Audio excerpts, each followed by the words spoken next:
Chapter 1489 of Hajime no Ippo was amazing, and it's now practically confirmed that Ippo has been sparring with all his friends who are about to fight for a world title. Without a doubt, this sparring session is showing us something completely new. But what will be the consequences of this encounter, both for Miyata, Sendo, and of course, for Ippo himself?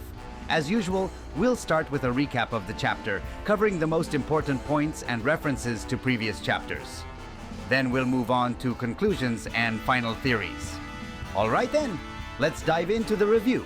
We pick up exactly where we left off, with Sendo once again asking Miyata if it's true that he's the only one with a real chance. For Sendo, that's more than obvious, so the question becomes more direct. Can he win? Miyata immediately replies that yes, of course. Sendo then celebrates loudly, shouting, "All right!" all hyped up with a very funny expression. I really liked how they drew his fangs, showing his tiger side, while Ippo watched with a sad, or rather distrustful, look directed at Miyata. This is round 1489, lottery ticket. Sendo immediately notices Ippo's expression and asks if he has something to say. Ippo, hesitant, replies no, while Miyata continues speaking.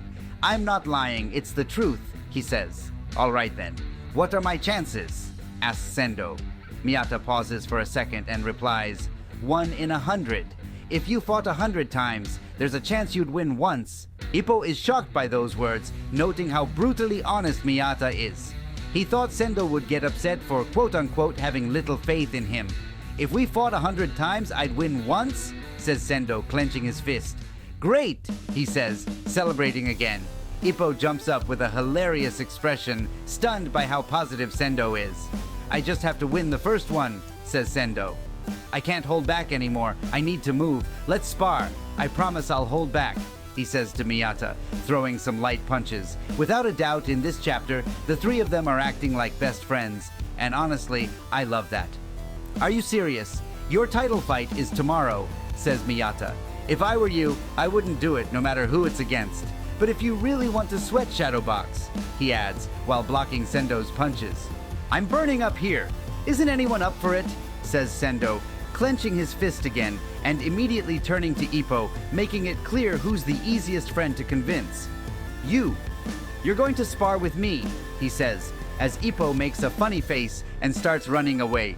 "I told you I'll hold back. Get in the ring with me." "Have you ever held back?" replies Ippo, still running. "Stop Sendo, he's got a title fight tomorrow," shouts Ippo, looking desperate as he runs toward Miyata. I love these scenes, and really, Ippo's got a point. This would be his third sparring session against Sendo after their 2 official matches in the ring. The first was right after Vorg Zangief's world title fight, where Sendo utterly crushed him. Let's not forget that during that arc, it was rumored, and even Takamura acknowledged, that Ippo was broken, that he had become weak. Later, they had another sparring session before Takeshi Sendo's match against Alfredo Gonzalez. That one was supposed to be light contact, meaning no real punches. But of course, Sendo couldn't help himself and ended up throwing real blows anyway. What really mattered in that session was that Sendo noticed how strong Ippo was.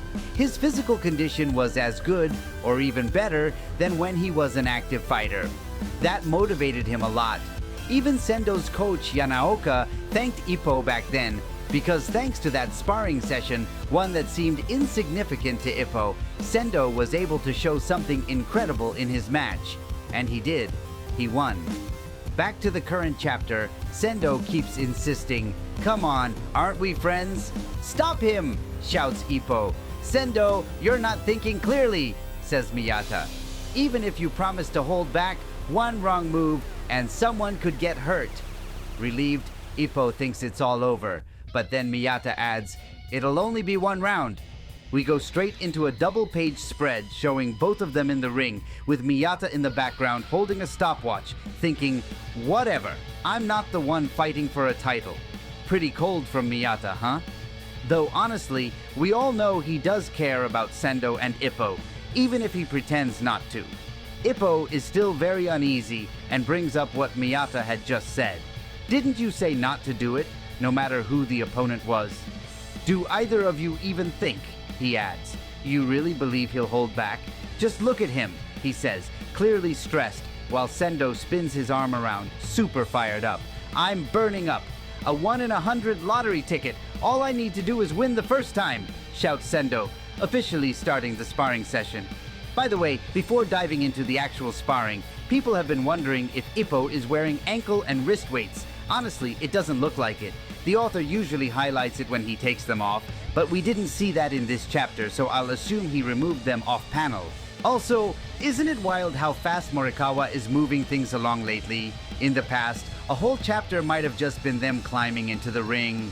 The sparring begins with Sendo immediately launching a big left, followed by a right.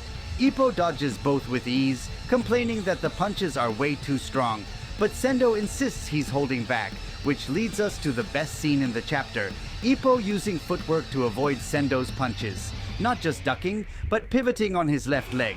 Absolute madness. He's dodging just like Miyata would, or even like Itagaki, showing incredible agility.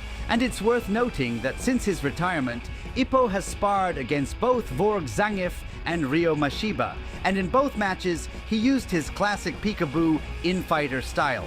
But now, he's fighting almost like an outsider against Takeshi Sendo, which shows how high his adaptive capacity is.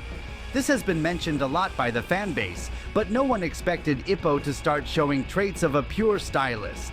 Ippo keeps complaining about Sendo's punches, but Sendo just tells him to shut up and keeps going. Ippo's footwork doesn't stop, and his stance returns to that of a traditional infighter.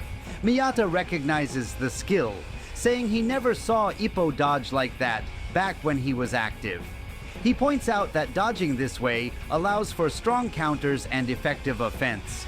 A lot of people might not realize it, but this is actually the first time Miyata has seen Ippo in a sparring match since he retired.